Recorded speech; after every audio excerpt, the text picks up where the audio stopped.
Welcome back to Now Let's Be Honest. I'm David Tate, and this is part 26 in our series going through the Gospel of Matthew. Last week, we finally wrapped up Matthew chapter 7, which brought us to the conclusion of our discussion on the Sermon on the Mount.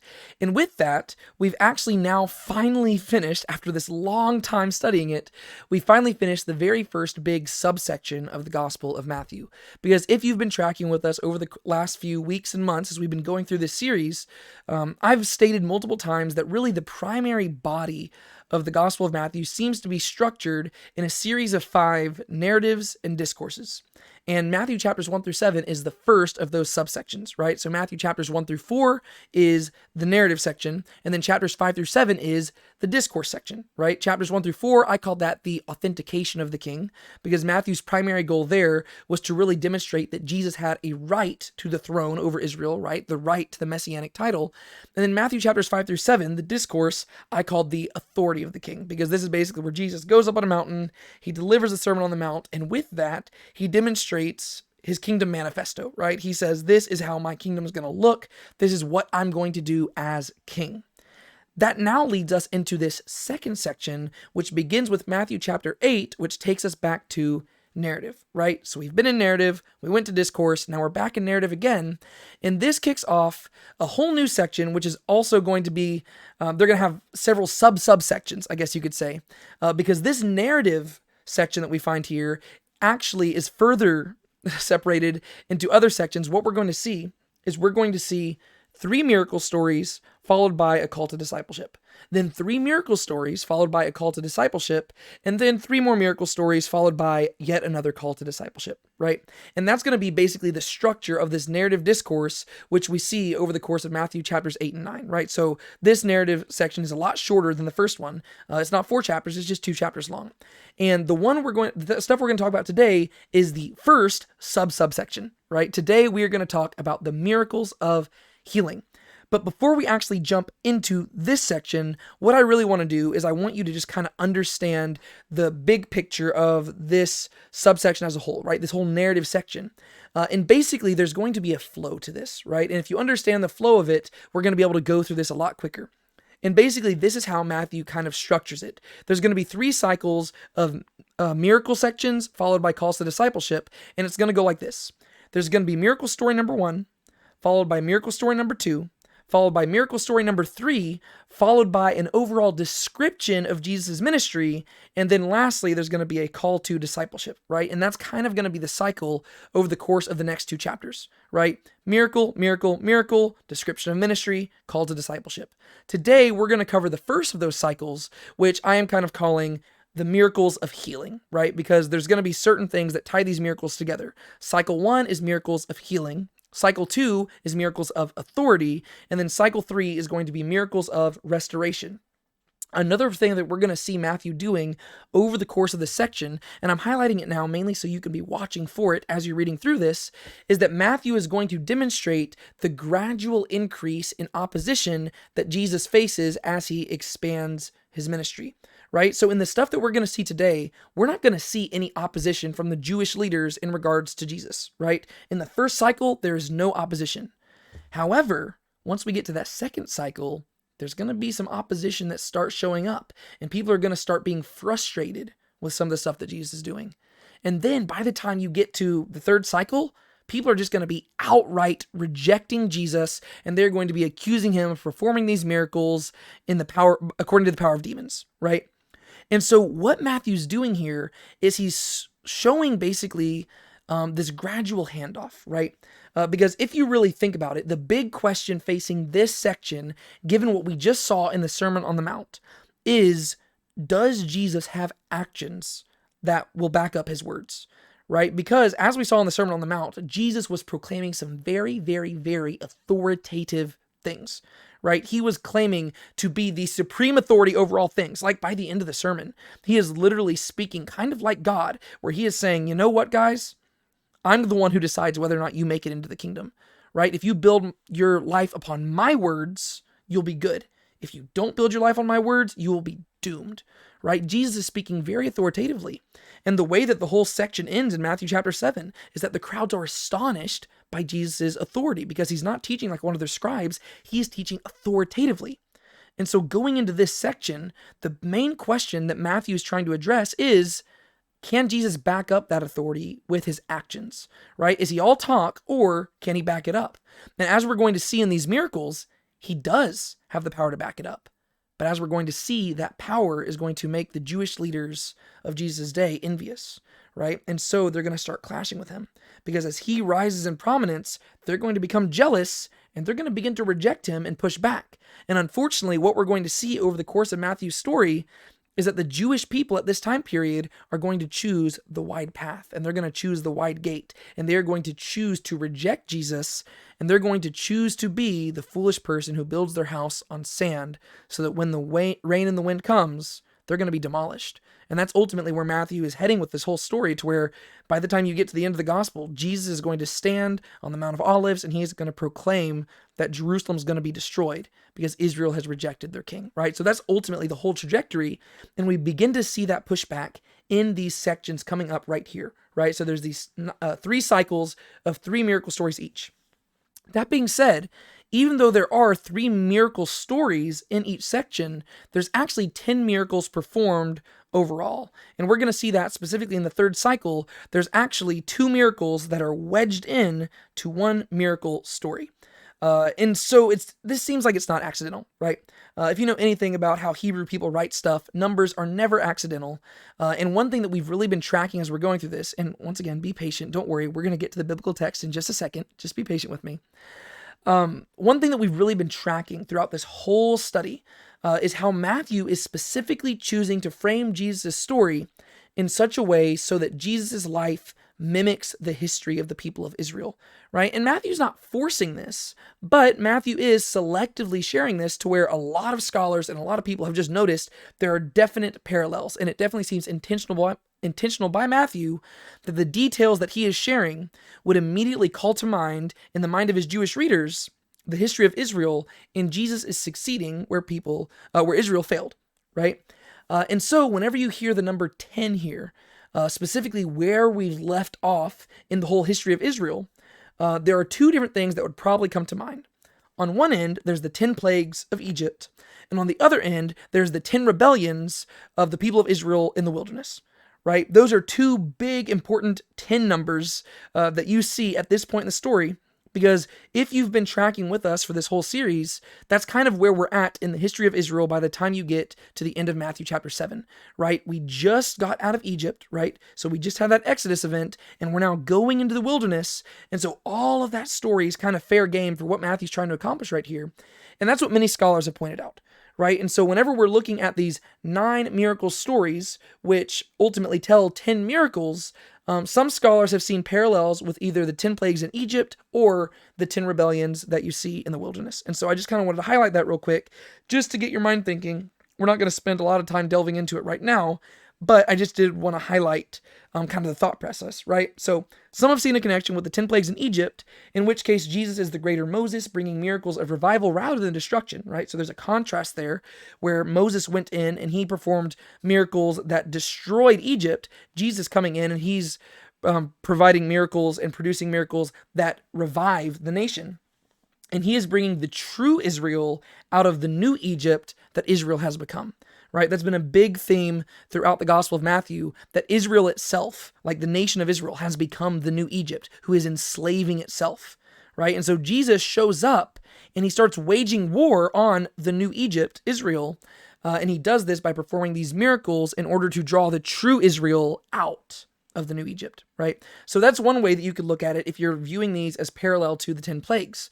On the other hand, though, you could view this as parallel to the 10 rebellions of the people of Israel when they were out in the wilderness, in which case Jesus is being presented as the true Israel who comes into the wilderness of this world, which is something that we see in the Gospel of Matthew. He comes into the wilderness of this world, and he is drawing Israel to God rather than away from him, right? Whereas the original Israel, they went out into the wilderness, and that was their opportunity where they just decided to rebel against God and grumble against him. Well, Jesus is reversing that, right? And so you really do have these 2 nice parallels that you could compare this to. And I'd probably argue that, you know what? Matthew might have both in mind, because both are legitimate things that Jesus is accomplishing. And so, you know what? I don't know. I'm not going to really pick one or the other. I think that Matthew might have both in mind, and I don't feel comfortable enough on either one to really just like choose one definitively. But ultimately, I just like to put these thoughts in your mind so you can be thinking of it as we go through it. You obviously don't want to read too much into a lot of this stuff, because some people will go down that route, and they'll just start viewing, like they'll try to force connections. I don't want to force connections, right? Basically what I do is whenever somebody highlights a connection, I just look deeper into it to see if there's other scholars and other pastors and other people who have started noticing these connections. And if there's enough of them who have noticed them, then I'll probably highlight it, just because it means that I'm not just making stuff up right here, right? But I do like to highlight stuff like that just so you can be thinking about it. That being said, we have spent way too long on introduction stuff here. What do you say we actually hop into the text? Okay, so our text is going to pick up immediately after the Sermon on the Mount. When I say immediately, I mean immediately. Jesus is going to be coming down the mountain. And we arrive at our first miracle story right here. Chapter 8, verse 1. Now when Jesus came down from the mountain, large crowds followed him. And behold, a leper came to him and was bowing down before him and said, Lord, if you are willing, you can make me clean. And Jesus stretched out his hand and touched him, saying, I am willing, be cleansed. And immediately his leprosy was cleansed. And Jesus said to him, see that you tell no one, but go show yourself to the priest and present the offering that Moses commanded as a testimony to them. Okay, so here we have the very first miracle that Matthew explicitly details, right? There have been other miracles that he mentioned. We saw this at the end of Matthew chapter 4, where he mentions that Jesus is going around performing miracles. But right here, we actually get to see a miracle performed, and it is a miracle performed on a leprous man. And there's really two things that I want to highlight here that really just stick out to me. And it really is about, obviously, the interaction between Jesus and the leprous man.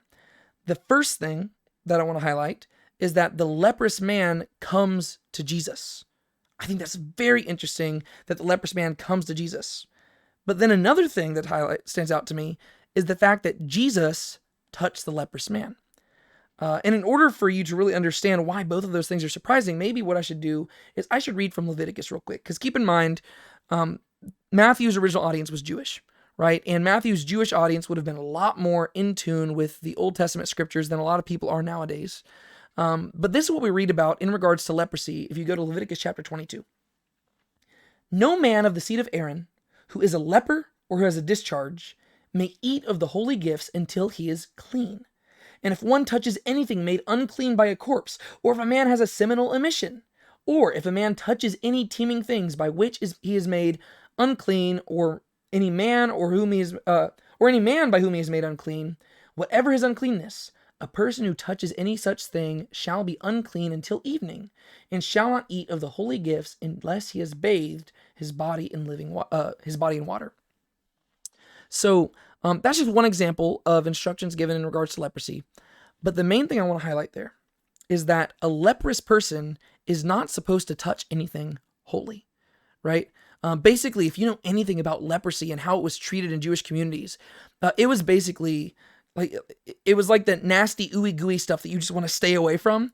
And if somebody saw a leprous person, they would stay away, right? This was like the original social distancing, right? Whenever you were around a leprous person, you did not get close to them. Many times Jewish people wouldn't even look in the direction of a leprous person, right? They stayed so far away. And a leprous person was excommunicated from like the whole congregation until they were better. Well, this is really bad if the leprosy is an ongoing thing from which they cannot be healed, right? And it seems like this is the situation that this guy finds himself in here. But I want you to notice it goes both ways. Not only did people avoid leprous people, but the lepers, they couldn't approach anything holy because by approaching a holy thing, they made it unclean. That's why it's so surprising to me that the leprous man approaches Jesus. He recognizes that Jesus is holy, yet he still chooses to approach Jesus because he seems to believe that Jesus' holiness is something that can handle him. I just think that's really cool. So we read that now when Jesus came down from the mountain, large crowds followed him, right? And so this whole Sermon on the Mount thing apparently just helped Jesus skyrocket into further popularity. And behold, I always like whenever the word behold shows up in there because this is where Matthew's writing in a very Hebrew way. to where, like, in Hebrew, basically, like, this is the way that the author invites you to see things from his perspective. And behold, a leper came to him and was bowing down before him, right? So you can imagine this guy, this sickly guy, this person who's been excommunicated from everyone that he knows and loves, this living embodiment of like living death and walking disease. He comes before Jesus, he bows down before him and says, Lord, if you are willing, you can make me clean. He's just confident, right? He doesn't explain why he believes this about Jesus. And he doesn't even suggest that Jesus needs to ask God for permission. He simply says, Lord, if you are willing, you can make me clean. What he's doing is he is acknowledging the authority of Jesus, the authority that Jesus was literally talking about in the previous verses in Matthew chapter 7. Right? Jesus is saying that he has this authority. Everybody was marveling at Jesus' authority. Jesus comes down the mountain and this leper comes to him and acknowledges that authority. If you will, you can make me clean. If you go back to the Old Testament, whenever people perform miracles, it is always a thus says the Lord situation, right? God is the one who gives them the ability to do that. This guy says, if you're willing, you can make me clean. Jesus has that authority. And notice that Jesus doesn't correct him.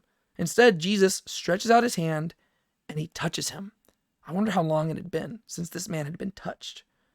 It's such an intimate thing, right? Jesus didn't have to do this, but he did. We're going to see that he didn't have to do it in the next passage, right? Jesus does not have to touch people in order to heal them, but he reached out and he sent a clear message by touching this person who nobody else would even look at. Jesus stretched out his hand and he touched him, saying, I am willing. Be cleansed. It's all about the will, right? Jesus is willing and therefore he is cleansed. And immediately his leprosy was cleansed. And Jesus said to him, see that you tell no one, but go show yourself to the priest and present the offering that Moses commanded as a testimony to them. Right? So if you go back to the law, I'm not going to read it right now, but if you go back to the law, basically Moses gives stipulations for how to go about becoming clean and being reintroduced into society once you've been cleansed of leprosy, right? And that's what Jesus tells him to do, right? Okay, you've been healed, you're good, go back, go to the priest, give your offering, and be restored, right? This is what Jesus does. But there is one thing that he mentions there. He says, see that you tell no one, right? On one end, maybe Jesus is telling him this because he wants the man to make it his number one priority to just get back into community, right? So don't let anybody slow you down. But I'd argue that this is that Jesus has something a little bit more in mind here, right? Jesus doesn't want the man to go around telling everybody because Jesus recognizes that if word about him spreads too quickly, well, ultimately, the opposition is going to grow against him even quicker as well. Right? And so Jesus, what we're going to see, and we see this in all the Gospels, is that he's biding his time, right? Because Jesus knows that he does not have long. And once everybody's eyes are on him, very quickly, people are going to turn against him and kill him. And so Jesus says, don't tell anybody, just go and be restored into community, right? And so that right there, there's so much more you could talk about here, but we're just going to kind of move on so that we can move into the rest of this. That right there is the first miracle that Matthew chooses to share, right? It's a beautiful portrait of just our Savior coming in and just meeting this person who had been excommunicated by everybody else. And Jesus walks up to this person who is literally an embodiment of living death. And he stretches out his hand and puts his hand on him. And he says, be clean. And he restores this man to life, right? The person was not literally dead, but his disease made him no better than a dead person, right? He was dead to everybody else because nobody would even associate with him. But by the end of the story, not only do we see that the man has been restored to perfect health, but he is actually being sent to go and be reintroduced into society. A beautiful portrait. But if you really want a beautiful portrait, let's go to the next story, because this is where things get crazy. Verse 5. And when Jesus entered Capernaum, a centurion came to him, pleading with him and saying, Lord, my servant is lying paralyzed at home, fearfully tormented. And Jesus said to him, I will come and heal him. But the centurion said, Lord, I am not good enough for you to come under my roof, but just say the word and my servant will be healed. For I also am a man under authority, with soldiers under me. And I say to this man, go, and he goes, and to another, come, and he comes, and to my slave, do this, and he does it. Now when Jesus heard this, he marveled, and said to those who were following, truly I say to you, I have not found such great faith with anyone in Israel. And I say to you that many will come from east and west and recline at the table with Abraham, Isaac, and Jacob in the kingdom of heaven. But the sons of the kingdom will be cast out into the outer darkness. In that place there will be weeping and gnashing of teeth. And Jesus said to the centurion, Go, it shall be done for you as you have believed. And the servant was healed that very moment. All right. Now, if the last story was cool, I would argue that this story is even cooler. Okay, so just the progression here, right? Jesus was up on the mountain, and then when he comes down from the mountain, he meets the leper. Now he's back in Capernaum, right? We don't know if this is the same day. We don't know if this is the next day. We just know that this is as he's entering Capernaum, presumably after having returned from the Sermon on the Mount. He comes back to Capernaum, his new home base, and we see that a centurion came to him. Once again, notice that the people are the ones flocking to Jesus because he's growing in popularity, right? Jesus is no longer having to go out to others to heal them. They are coming to him. A leper came to him, and now a centurion comes to him. Both of these are very unlikely, and I think that's what Matthew's trying to highlight, right? The people who are coming to Jesus are not the people you'd expect, right? On one hand, you have a leper, a living embodiment of sickness and death. And then now you have a centurion, a Gentile oppressor who people would have viewed as an occupying oppressor, right? That's what people would have viewed the centurion as, right? He's a Gentile and therefore he's unclean, but he's also a Roman soldier, right? This is not who people would typically look to as perfect citizens in the kingdom of God, right? They have their ideals, but now we see that those are the people who are coming, it's breaking the mold. That's what I'm trying to communicate, right? We don't see Pharisees coming to Jesus. We don't see scribes coming to Jesus. We don't see devout followers of God coming to Jesus. We see a leper, somebody who had been excommunicated from society. And not excommunicated in a bad way. It was according to the law, keep in mind. But it was somebody who represented death. And then you have a Gentile soldier, somebody who represents the oppression coming to Jesus. What Matthew's trying to plant in your heart as the reader is he's trying to highlight that the kingdom of God might not look how you'd expect, right? And so this guy, he's a Gentile. People would have viewed him as unclean, but they also would have viewed him as an enemy occupier, right? Most people would not interact with such a person unless they had to. Jesus just receives him. But notice that this guy doesn't come to Jesus in this voice of authority where he's making Jesus do anything. Instead, it's a very humble portrait we get.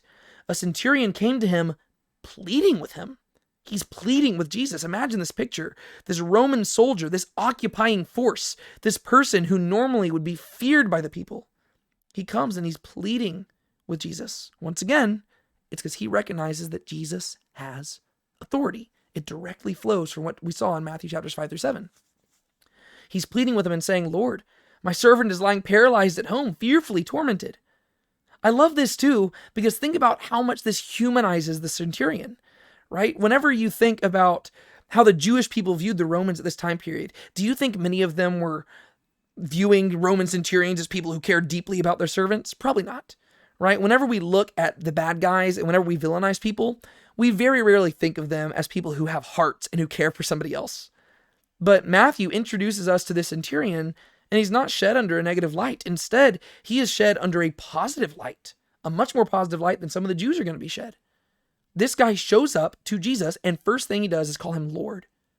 And then he voices his concern, not for his best friend, not for his wife, not for his child, but for his servant. Lord, my servant is lying paralyzed at home, fearfully tormented. Right? This soldier is so thrown off by the suffering of his servant that he comes to Jesus and begins to plead on his behalf. And so Jesus responds and says, okay, fine. I'll come and heal him. But that's not enough for the centurion, right? He says, Lord, I'm not good enough for you to come under my roof, but just say the word and my servant will be healed. Now this is crazy, right? Like this right here, like the amount of faith that this guy has, right? This is stuff we take for granted because we know who Jesus is, right? Maybe just use your sanctified imagination real quick. Go back 2,000 years. Imagine that you are a person living at this time period. You are a Roman soldier walking up to a Jewish man who looks like any other Jewish man. And you're asking him to heal your servant. And the guy literally responds to you and says, sure, I'll get up and I'll come with you, right? And you say, no. Do it from here, because I believe you can. Like, this is crazy, right? How does this guy know that Jesus has this power? Like, the only reason is because of faith, right? He has, apparently, we don't know this guy's backstory. We don't know how he knows as much about Jesus. All we know is that from what he has seen about Jesus, he has been led to believe, and he has been inclined to believe that Jesus has so much authority that he doesn't have to be like a doctor who goes to see the patient to heal him. Instead, he says, I'm not worthy for you to come with me. You misunderstood my request. Whenever I asked for you to heal my servant, I was not asking for you to join me in the journey back. I was simply asking you to heal him from here because I'm not worthy for you to come under my roof. Right? Like this centurion dude, this big soldier, this guy who would have been viewed as the enemy, he is coming and he is posturing himself in humility at the feet of this Jewish rabbi, this random guy from Nazareth. This is amazing what this guy is doing here. I'm not good enough for you to come under my roof. Imagine that. That's crazy. But just say the word and my servant will be healed. He says, that's all I want. I don't want to inconvenience you. I don't want to waste your time. You could journey with me all the way here, but I know you don't need to. I simply want you to say the word. And then the guy begins to explain his reasoning. He says, for I also am a man under authority with soldiers under me. Right? So he basically says, all right, well, I know what it's like to be under authority to somebody else. Right? The soldier, he's a centurion. He had somebody in charge of him, a commanding officer. And ultimately, you could follow the ranks all the way up till you get to the emperor. Right? This guy is a dude who's under authority, and the people in authority over him, they tell him to do things and he goes and does them, right? He is in obedience. He walks in obedience to the will of the people above him. But in the same way, he also has soldiers underneath him, right? And I say to this man, go, and he goes. And to another, come, and he comes. And to my slave, do this, and he does it, right? So the centurion explains, I'm a man under authority and I'm a man in authority, right? I've got people under me, I tell them what to do, and they go do it. I am under other people tell me what to do, and I go do it. But there's one thing the centurion cannot do. He cannot heal. He does not have the ability to do that. He needs to go to somebody who has greater authority than he does. And so he goes to Jesus. And he says, Jesus, if you simply speak from right here, I believe that my servant over there will be healed. That's kind of crazy because ultimately, and I'm not saying he's actually crazy, I'm saying these are crazy implications here. Because ultimately what he's communicating to Jesus is that Jesus is also a person under authority, but whatever authority Jesus is under is an authority that is way more powerful than the emperor, right? Because this guy says, no, I'm under authority. I know what it's like to be under authority. But I can't heal anybody like this, right? I have other people under my authority, and I can tell my servant to go do this, and they'll go do that. But I can't heal somebody from the spot. You, however, Jesus, you can do that because the authority that you are under and the authority that you possess is way greater than anything that Rome could offer. This dude is asserting that Jesus has authority. Now, when Jesus heard this, he marveled and said to those who were following, truly I say to you, I have not found such great faith with anyone in Israel. Yeah, I'd say this is amazing stuff, right? Jesus himself is marveling at this, right? Jesus looks at this Roman soldier before him and he's like mind blown. The fact that this guy has such tremendous faith testifies to the fact that this guy gets it, right? I wonder what Caesar would think about this centurion doing this, right? You have this soldier kneeling before and coming before some Jewish rabbi and prostrating himself and saying, you have authority to speak things into existence, to where literally from a distance, like he's not telling him the servant's name. He's not telling him anything about it. He simply says, my servant. And he assumes that Jesus has the knowledge to not only know who that servant is, but to speak something that can then go over space and time, find that servant and heal him, right? If you just stop to think about the implications, no wonder Jesus marvels at this, right? He's not like this is just crazy stuff. And so Jesus says, truly I say to you, I have not found such great faith with anyone in Israel. But then notice what he says next. And I say to you that many will come from east and west and recline at the table with Abraham, Isaac, and Jacob in the kingdom of heaven.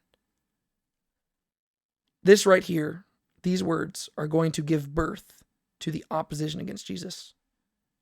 Because here you have a Gentile centurion who's kneeling before Jesus, And Jesus looks and says, the faith in this Gentile is greater than any faith I've seen in Israel. And then from saying that, he concludes that there are many who will come from east and west, right? From the nations, from the Gentiles. There are many who will come from the Gentiles, and they're going to recline at the table with Abraham, Isaac, and Jacob in the kingdom of heaven, right? So there are going to be a lot of Gentiles who end up in the kingdom of heaven. But then notice what he says next. But the sons of the kingdom, the people of Israel, but the sons of the kingdom will be cast out into the outer darkness. And that place there will be weeping and gnashing of teeth. Peter Lightheart says, if you want to know why the Jews began to oppose and hate Jesus, you can see it here. And I agree with him. This is one of the fundamental themes and one of the central themes of Matthew's gospel. The Jewish people unto whom Jesus came are going to reject him. The Gentiles are going to receive him. And this is theology that traces way back to Deuteronomy chapter 32. All you got to do is read it. This is what God promised was going to happen. And that's what Jesus is predicting right here. But God also promised that whenever this did happen, the Jewish people would not understand it, right? And that their eyes are going to be blinded to it and their hearts are going to be hardened. And they're not going to be able to understand the depths of God. But Jesus is saying right here, there are going to be a bunch of Gentiles who end up at the table with Abraham, Isaac, and Jacob. And there's going to be a lot of people descended from Abraham, Isaac, and Jacob who are not going to end up in the kingdom. That's scary. And that's why the Jewish people are going to respond so angrily and violently against Jesus, because they do not like what he is teaching here. But what he's saying is exactly what he's seeing, right? There's a Gentile who understands who he is more than anybody in Israel, right? You have this Roman centurion kneeling before him and saying, you don't even have to come with me. All you have to do is speak a word and my servant will be healed. And Jesus sees this and he says, this is exactly what God promised in the scriptures. There's going to be Gentiles in the kingdom and there's going to be a lot of Jews who don't make it in. And those Jews are going to think they're making it in. And those Gentiles, man, they're going to really surprise them. Verse 13, and Jesus said to the centurion, go, it shall be done for you as you have believed. Once again, it's all rooted in faith. By what Jesus is saying there in verses 11 and 12, I don't want you to miss this. The Jewish people would have in many ways viewed him as a traitor, right? He is siding with the Romans, right? That's not how Jesus would have viewed it, right? Jesus would not have viewed this as him picking sides. The only side he is on is God's side. And if you're not with him, you're against him, right? But that's how the Jewish people would have viewed it. Here you have a Roman centurion coming up to him. The Jewish people would have probably preferred for him to either spit in the Roman's face or to call his people to arms so they could wage war on the Romans. But instead, Jesus helps him and he praises him. And he says, I haven't seen anybody with this faith, not even in Israel. Jesus would have been viewed as a traitor here. But instead, he says, go, it shall be done for you as you have believed. And the servant was healed that very moment. I love how understated the actual miracle itself is, right? It's the theology behind the miracle that is accentuated in the gospel, whereas Matthew just takes it for granted that the centurion was right. Yeah, the servant was healed at that very moment. Let's move on. I just love that that's like how Matthew tells the story, right? There's not like some of the other gospels, whenever you read this story or a story very similar to it, you actually have it to where like the centurion's going home and then he meets with the servants and stuff like that. Not in Matthew's gospel. In Matthew's gospel, he's like, oh yeah, well, of course he was healed, right?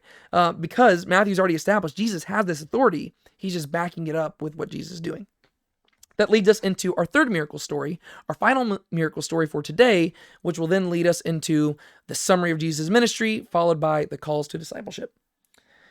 When Jesus came into Peter's home, he saw his mother-in-law lying sick in bed with a fever. And he touched her hand, and the fever left her. And she got up and began waiting on him. Now when evening came, they brought to him many who were demon-possessed, and he cast out the spirits with a word and healed all who were ill, in order to fulfill what was spoken through Isaiah the prophet, saying, he himself took our infirmities and carried away our diseases. So right here, this is the last little miracle we have here, verses 14 and 15. And it's a nice little sweet miracle, right? It has to do with Peter's mother-in-law. We met Peter before. Peter was back in, I think he was mentioned Matthew chapter 4, I believe. That's whenever Jesus called Peter, Andrew, James, and John to be his disciples. This is Simon Peter, right? And basically, we still are following Jesus, right? So he came down from the mountain and he saw the leper. And then he got to Capernaum. And when he got to Capernaum, he encountered the centurion. And then now that now that they're in Capernaum, they get to Peter's home, right? And whenever they get to Peter's home, he saw his mother-in-law lying sick in bed with a fever. This lets us know a few things about Peter. Peter was apparently married, because you have to be married in order to have a mother-in-law, right? And apparently the mother-in-law was so sick that she was living with them at their home. And she is sick in bed with a fever, right? Things are not going well. But Jesus, what does he do?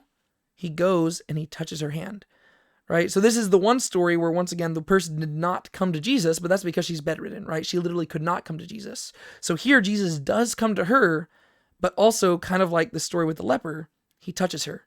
He touches her hand and the fever left her. And immediately, what does she do? She gets up and begins waiting on him. I just think that's great, right? She gets up, and I guess out of gratitude, she immediately just starts serving the one who just restored life to her, right? That's just a beautiful portrait. And once again, when I say restored life, I'm not saying resurrected. I'm talking about restored, like juvenation, right? Like she's actually able to function. She's no longer bedridden. Her fever is gone.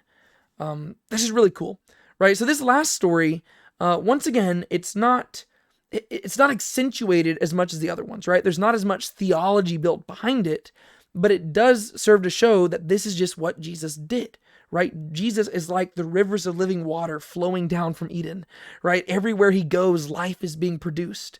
He literally comes from the mountain, and as he goes from the mountain, he comes down and he encounters a leper and he heals them.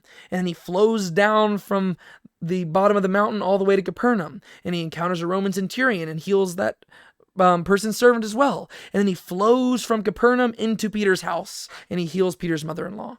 So here we've been following Jesus on this trajectory, just coming and returning back home from his sermon. And on that whole way home, he's just healing people along the way. It's a really beautiful portrait.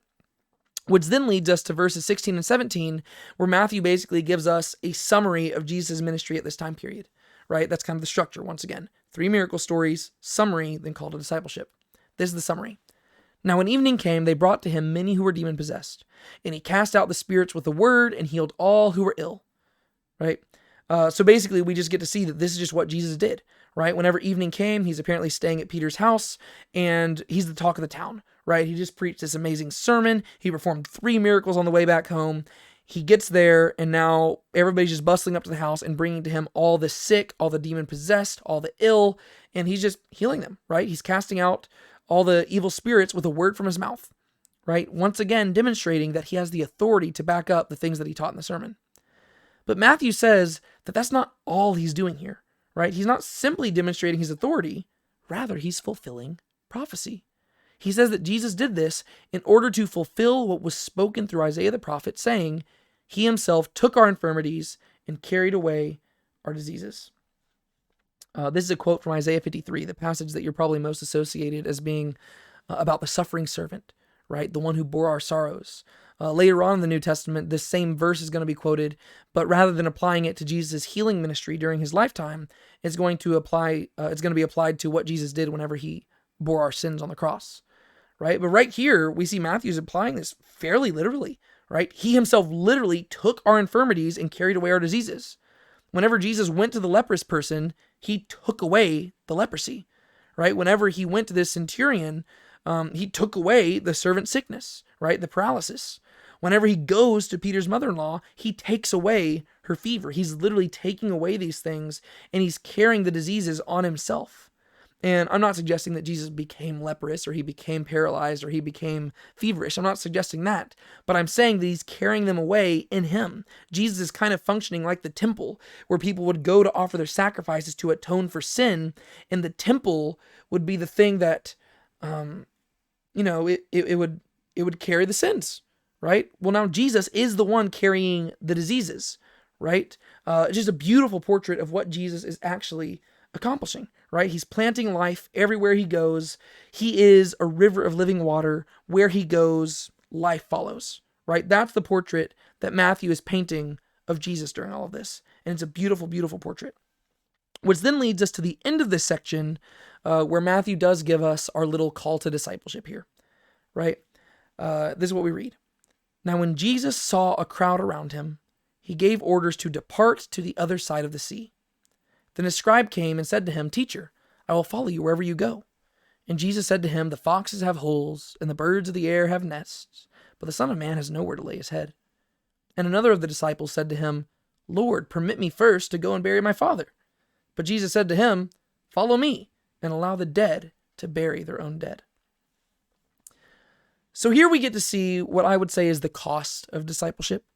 We get to see two primary things that Jesus is teaching. The first one, there's two different interactions here, right? The first interaction teaches us that disciples must be prepared for an uncomfortable life.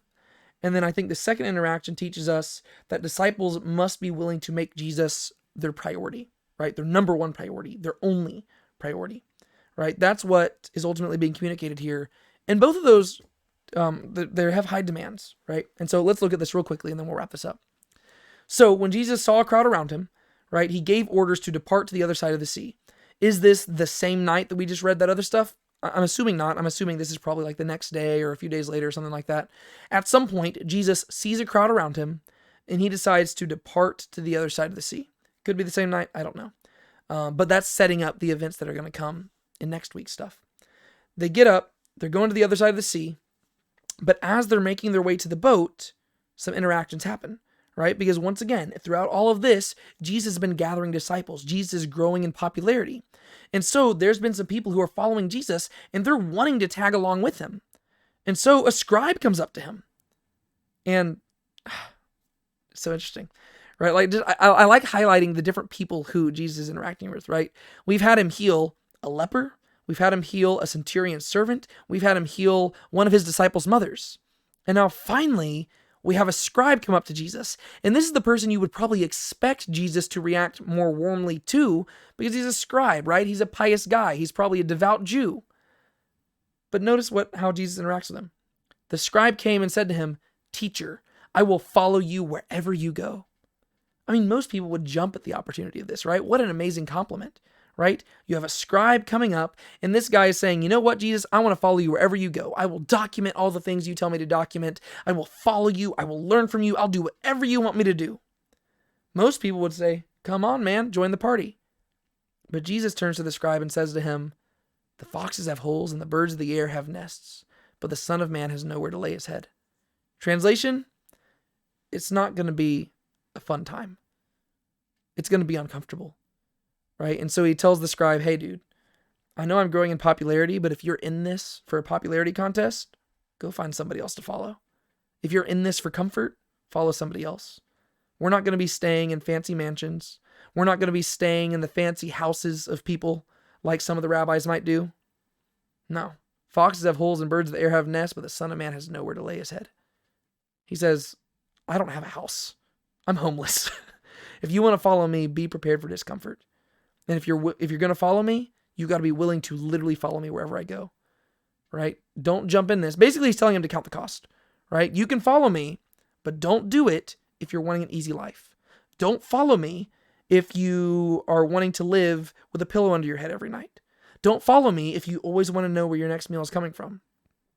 It makes me wonder how many of us would follow Jesus here. Right? We don't actually get to see how the scribe responded. So we just ultimately don't know. But it makes me wonder how we would respond if we were following Jesus right here and we were the one who asked him this question. He responded this way. "The foxes have holes and the birds of the air have nests, but the Son of Man has nowhere to lay his head." He's saying there's no payment, there's no benefits, there's no perks other than you're going to be with me, which I would argue is the biggest perk of all. But I don't know if we would have viewed that way back then, right? Nowadays we look back and we're like, "Oh yes, I want to be with Jesus." Well, back then, he just looked like a normal rabbi, a normal Jewish guy. It makes me wonder how we would respond. I hope that we'd respond in the right way. But he's just pointing out, hey, don't follow me if you're looking for a life of comfort. Sadly, I think that sometimes the main way we motivate people to follow Jesus is by promising them lives of comfort that Jesus does not promise. This is why the prosperity gospel is so dangerous, right? It's because people love hearing stuff like that, but it's really wiggled its way into our doctrines in more ways than people are aware, right? The biblical teaching of following Jesus is not anything about comforts in this life. It's all about enduring and persevering for the sake of future reward, right? That's what following Jesus is supposed to be about, and that's what he's communicating to this guy. So if you're going to follow me wherever you go, You better actually mean it. That's what Jesus is saying. It might sound kind of harsh, but believe me, the next thing he's going to say sounds even harsher. Jesus was not concerned with quantity of believers, right? He was not concerned with filling up pews. He wanted quality believers. He wanted people who were there for him and only him. I think that's what we should be seeking to produce in our churches as well, right? People who are there for Jesus and Jesus alone. Whereas sometimes a lot of our churches are too focused on filling up pews. And I think that it's a good desire. We should want the kingdom of God to grow, and we should want those pews filled, but we shouldn't sacrifice the genuine call to discipleship, right? If we're going to follow him, we need to be willing to follow him wherever he goes, even if there's nowhere to lay your head. And that's not an easy teaching, right? It's easy for me to say that whenever I sit here filming YouTube videos and podcasts with these lights and an AC and stuff. It's easy for me to say that. I get that, right? But I'm saying we need to be willing to do it. And another of the disciples said to him, Lord, permit me first to go and bury my father. This is interesting because this part, it doesn't call him a scribe, it calls him a disciple, right? So this is apparently somebody who had been following Jesus for quite some time. But even then, Jesus is going to turn to this guy, and he's still going to give him a harsh teaching. So the guy says, Lord, permit me first to go and bury my father. What you have to realize is that this guy is probably not suggesting that his father literally just died, and he's asking for permission to go just conduct a funeral. If that was what happened, I heavily doubt that guy would actually be interacting with Jesus right now. He'd probably be at his dad's funeral, or he'd probably be organizing the funeral, right? What this guy is actually asking is probably, like what he's suggesting is that his dad is probably old, and his dad is getting closer to the time of death. And basically, the guy is suggesting, hey, Jesus, I want to follow you, but just give me some time real quick, right? Just give me a little while and I'll follow you after dad's dead and after he's buried. Let me get all my ducks in a row and then I'll follow you. And Jesus says to him, follow me and allow the dead to bury their own dead. Yikes. That's kind of harsh. Basically, Jesus is saying, if you're going to follow me, I've got to be your priority, right? The dead will bury their own dead, right? It does, in the end, funerals don't matter that much. I know that sounds kind of harsh. There might be a slight implication here that Jesus is saying that the man's family belongs under the category of dead, right? If your family would keep you from following me, then this is Jesus talking, right? The idea, this is what Jesus is implying. If your family would keep you from following me, then your family is not alive, right? Let the dead bury their own dead. If you want to be alive, follow me now, right? That's kind of the implications there. He's saying, I've got to be your priority. Keep in mind, once again, that's a big old claim, right? Especially if you understand the Jewish culture at this time period and the obligation you have towards your parents, right? Honor your father and your mother, obey your parents, take care of your parents. These are all things that you read of in the law. And Jesus does not want him to break the law. By no means. Jesus came to fulfill the law and the prophets, not to annul them, not to get rid of them. But Jesus is saying, I've got to be the priority. Implication, Jesus is saying that he is more important than your parents. That's a huge claim. It's saying that Jesus views himself very highly. And if Jesus really views himself that highly, he is either extremely narcissistic or he is exactly who he claims to be. I obviously lean towards the latter, right? I think Jesus is who he claims to be. But these are not easy teachings. Once again, I'm trying to highlight that to you. I'm trying to highlight that none of this stuff is easy teaching. These are very difficult things that Jesus is communicating right here, right? Follow me and allow the dead to bury their own dead. That seems so harsh. It seems so calloused, but that's what this guy needed to hear. Because this guy was wanting to follow Jesus, but he was wanting to put a pause button on it, right? This is what we do all the time, right? Oh, well, I'll start, taking God seriously once I've sowed my wild oats and once I've had some fun and once I've done this, this, and this, right? There's this inconsequential time. Not inconsequential. It's hugely consequential. There's this undefined time frame that we like to establish. And we're like, I'll take Jesus seriously then. I'll start doing that then. And Jesus says, now is the time. Right? Right now, if you want to follow me, do it now. Don't allow yourself to talk yourself out of it, right? This is like Genesis 24, whenever Abraham's servant is going to retrieve Rebekah as a wife for Isaac, right? And Rebekah's family is kind of like, oh, let's give us a few days to just think this over. And Abraham's servant says, no, God has given me success right now. If you will, and if the woman's willing, can we just leave right now? Because I don't want to double back, right? if right now, if we are committed, let's commit, right? That's kind of what Jesus is suggesting right here. If you want to follow me, follow me. Let the dead bury their own dead, right? You'll have time to worry about that later. And if you don't have time to worry about it, and if you're too focused on following me to worry about it, well, guess what? He'll end up in the ground one way or another. Follow me, right? These are huge teachings, right? But that's the whole point of the Gospel of Matthew. There is the first cycle of miracles and calls to discipleship and stuff like that. We'll pick up with this next week whenever we go further into the next section. I probably won't spend as much time next week, obviously, on introductory stuff, but I thought that it was important for us to kind of have a better picture of where this whole thing was heading before we actually dove into it. And so thank you so much for just hanging in there with me and talking about all this stuff. I hope that you've been enjoying this series as much as I have been enjoying going through it. Really, the saddest part to me is just not getting to hear y'all's opinions, right? Y'all just get to listen to me talk over and over again, and I get to sit in this room and talk about it. But I really miss out on just hearing y'all's opinions. I really love having discourse on the Bible. But thank you so much for just joining me on this whole journey. I hope that you've been enjoying it. My name is David Tate. This is Now Let's Be Honest. Be sure to keep a smile on your face. Don't let anybody steal your joy. And above all, remember who you are and remember who God is. And keep loving him. Maranatha.